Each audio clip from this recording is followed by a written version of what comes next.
At our mother's birthday dinner, my sister raised her glass and said, "I hope you all remember that I'm the one who takes care of Mom. I deserve more when she's gone." I laughed and said, "That's funny, because Mom and I had a talk last week." My sister scoffed, "Please, she would never trust you over me." I pulled out a folder and slid it across the table.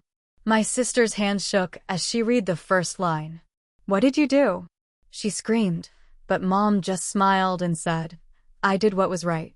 It was a warm summer evening in Charleston, South Carolina, when our family gathered to celebrate Mom's 75th birthday. The dining room was adorned with pastel balloons, and the scent of Mom's favorite jasmine tea filled the air. The table was set with her cherished china, and laughter echoed as memories were shared. As the evening progressed, my sister, Valerie, stood up, holding her wine glass high. "I hope you all remember that I'm the one who takes care of Mom," she declared, her voice tinged with a hint of smugness. "I deserve more when she's gone." A hush fell over the room. I couldn't help but chuckle, the audacity of her statement both shocking and, frankly, amusing. "That's funny," I replied, reaching into my bag. "Because Mom and I had a talk last week." Valerie scoffed, "Please, she would never trust you over me." I pulled out a folder and slid it across the table towards her. Her hands trembled as she opened it, eyes scanning the first line. "What did you do?" she screamed, her face turning crimson. Mom, sitting at the head of the table, simply smiled. "I did what was right." Valerie's hands were shaking. She stared at the papers like they'd betrayed her. These are fake," she shouted. I stayed calm. "They're not. That's the original copy of Mom's will. Signed and notarized. Last Tuesday." Valerie's face went from red to pale. "You tricked her. You're manipulating her because she's old." Mom let out a little laugh. "I'm old, not stupid." Valerie turned to Mom. "Tell me this isn't real. You know I'm the one who takes you to your doctor. I run your errands. I sacrificed for you." Mom set her tea down gently. "And I'm grateful. But this isn't just about errands. It's about respect. It's about honesty. You treat me like a child and him," she nodded to me like he's nothing. The table was dead silent. Even the cousins who only came for free wine were holding their breath. Valerie's husband, Alan, put a hand on her shoulder. "Val, sit down," he muttered. "No," she snapped. "You think this is fair? He left the state for 10 years. 10 years. I stood up. "Yeah, I did. Because I couldn't breathe in this house. Because you ran everything like a dictator. Because every time I tried to help, you told Mom I was only in it for money." She sneered. "Weren't you?" I leaned forward. "No.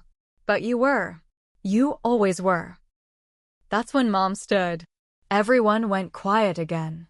She walked over to her cabinet and pulled out a smaller folder, red with gold trim. She handed it to me. "What's that?"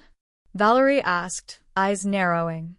I opened it slowly and saw old bank statements, receipts, and copies of checks. I handed them to Valerie. Her face went ghost white. Mom spoke softly. "That's from the joint account I opened when I gave you access to my funds. You've been taking extra money every month for 3 years.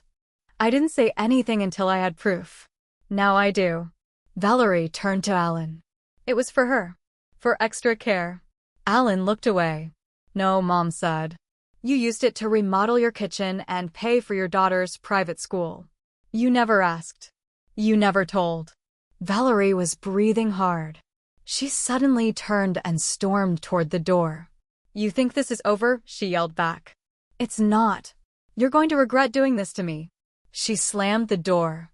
The silence afterward was suffocating. Aunt Deborah cleared her throat. "Well, that cake's going to taste awkward now." Mom chuckled and sat back down. "Not really. I feel lighter already." I sat beside her. My hand touched hers. "Why now?" I asked quietly. She squeezed my fingers. "Because I'm not going to live forever. And I wanted to clean house before I go." The rest of the night felt like walking through broken glass. People made excuses and left early. The candles on the birthday cake burned out before we even sang. Mom didn't seem to mind. She just sat there, sipping her tea, watching the flames die. "Do you think she'll come back?" I asked. Mom looked out the window. She never really left. Not in her mind. I didn't sleep that night. I sat on the porch, letting the Charleston humidity cling to my skin, listening to crickets argue in the dark. Then came the first call. It was from Mom's neighbor, Mrs. Anders. "Someone was in the backyard last night," she whispered over the phone. Looked like a woman. Long coat. Just stood there for a while. I didn't want to jump to conclusions, but I had my guess. The next week was calm on the surface. Valerie didn't call, but things started to shift. First, Mom's doctor's office called. Someone had requested to transfer her medical records. When I asked who, the nurse hesitated. It was Valerie, but she said your mom had moved in with her. That wasn't true. Then, Mom's pharmacy said her meds had been redirected to a different address, Valerie's. That's when we changed the locks and set up a camera at the front door. One night, I got a ping on my phone. Motion detected. I pulled up the feed and there she was, Valerie, wearing black, standing at the porch with a box in her hands. She didn't ring the bell, just left the box and walked off. I waited 5 minutes, then opened the door. Inside the box was a photo album, one from our childhood. Except every photo of me had been cut out. Just jagged edges where my face used to be. In the middle of the album was a sticky note that said, "Mom always loved me more." I didn't show it to Mom. She didn't need more pain. But something about it made me angry in a new way. Not just for me, for her. Then, 2 days later, the lawyer called. "Someone filed a challenge to the will," he said. "Let me guess," I sighed. "Your sister. She's claiming undue influence and cognitive decline." "She's the one draining Mom's account," I snapped. "She has no proof of that." "But you do." "I've submitted it." Mom stayed mostly quiet during this. Sometimes I'd catch her looking at the window like she was waiting for someone who'd never come back. And then, the twist we never saw coming. It came in a manila envelope from Arizona. A letter. From our half-brother. I hadn't seen David in 25 years. He was Mom's son from her first marriage, the one she never talked about.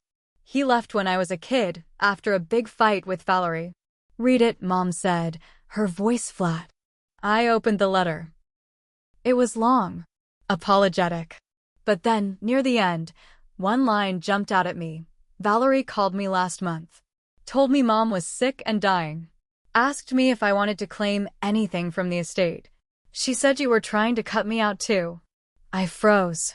"She's trying to rally people," I whispered. "She's pulling strings behind the scenes."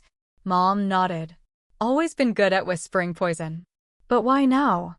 Mom closed her eyes. "Because she's scared. For the first time, she's losing control." That's when I decided it was time to go public. I took David's letter and posted it on Facebook, along with a message.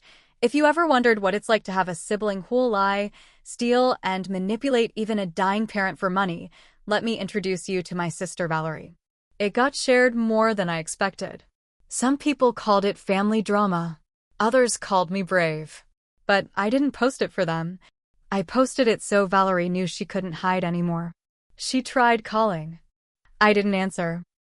Then she called Mom. And Mom did. I only heard half of it. The calm part. "No, Valerie, I'm not changing my mind." "Yes, I know what you did." "No, I'm not interested in making peace if it means pretending this didn't happen." Then silence. Then Mom hung up. She stood by the window, staring at the clouds for a long time. Then she said something I didn't expect. I let her get away with a lot over the years. That was my mistake. I nodded slowly. Yeah, I let it happen too. I stayed gone. I didn't want to deal with it. That's on me. We didn't need to say anything else.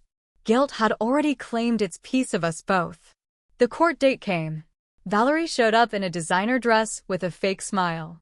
She brought Alan and a lawyer who looked like he charged by the blink. She tried to make Mom look senile. Said I coached her. Said I was trying to steal her house. Said the signatures were forged. The judge asked Mom a few questions. Mom answered clearly, firmly, calmly.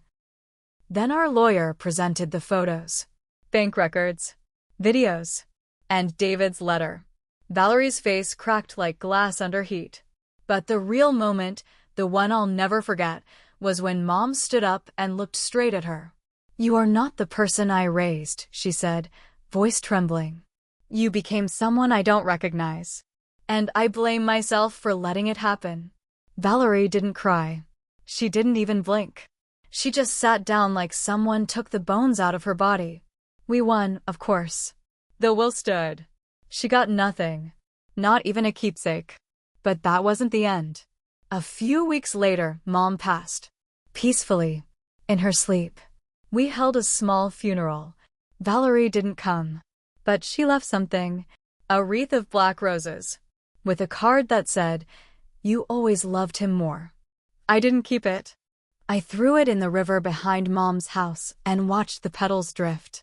After that, I moved into Mom's place. Not because I wanted her things, but because it was her home, our home. And I wanted to fill it with something other than anger. Sometimes I still wonder if we could have saved Valerie. Maybe, but some people don't want saving.